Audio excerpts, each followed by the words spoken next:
Hello guys, welcome back sa channel natin. Ito marami akong nagpo-post ng error na to sa mydefipet.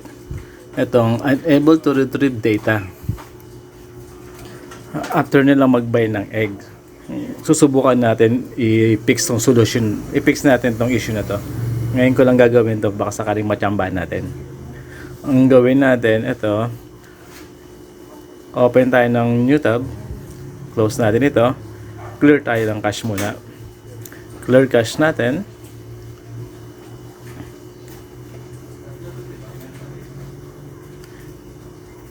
clear data, ayan, na-clear na, and then i-remove din natin yung metamask.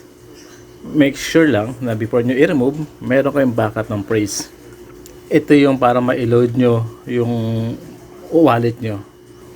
Huwag kayong magre-remove ng metamask extension kung wala kayong backup phrase na yun, kasi hindi nyo na ma-recover yung metamask wallet address nyo.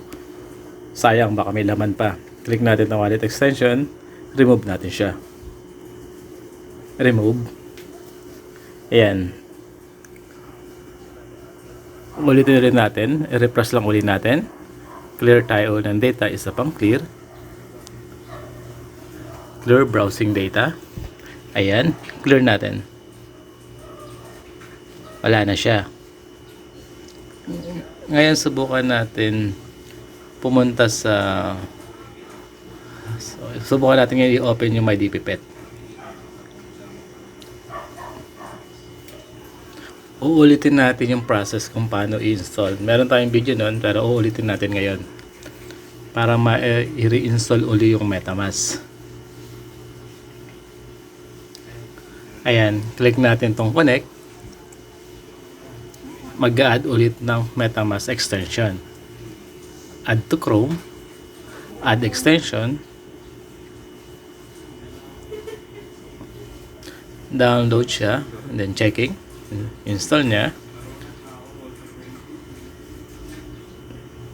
Okay, eto na si metamask. Eto na. I-import na natin. Kasi di ba meron tayong existing, i-import natin yung wallet. I agree. Paste natin dito yung word phrase, yung recovery phrase, mga 12 to 15 words yun. At yung sinabi ko kanina na kailangan meron kayo. Paste natin dito. Ayan. And then, re-enter nyo lang yung password nyo na ginawa nyo before na nag-create kayo ng metamask.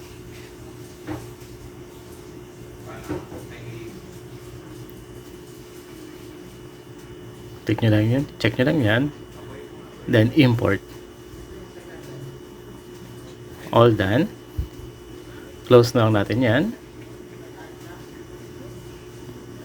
Ayan. Kung makikita nyo, bumalik nyo yung metamask address natin. Then syempre, nawala yung RPC. I-add ulit natin yan, RPC. Pag add nun, search nyo lang si BSC Binance. Ito, BSC metamask.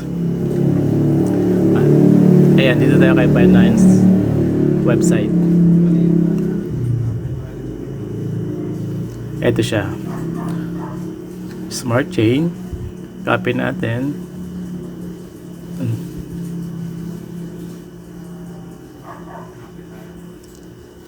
Yung RPC URL, copy lang natin ito. So, ito talaga sure to, na legit to. Para alam niya rin kung saan nanggagaling yung data na yan. Para hindi lang copy lang ng copy. Type na lang natin to 56. Symbols niya BNB, capital BNB. Optional tong Explorer. Pero sama na rin natin.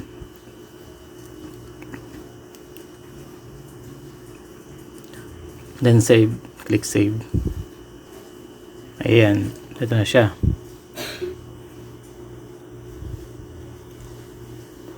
Ayan, bumalik na yung BNB natin. Ngayon, subukan natin mag-open ng mydefipet. Connect.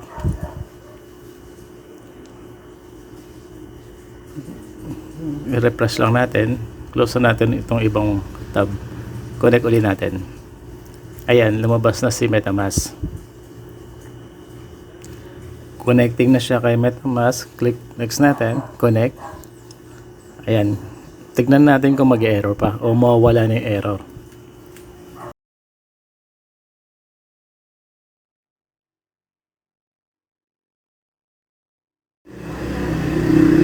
Yung sa MetaMask, no, hindi pa natin nailagay yung DPET token address. Meron tayong video nun, check nyo na lang sa description, ilalagay ko rin.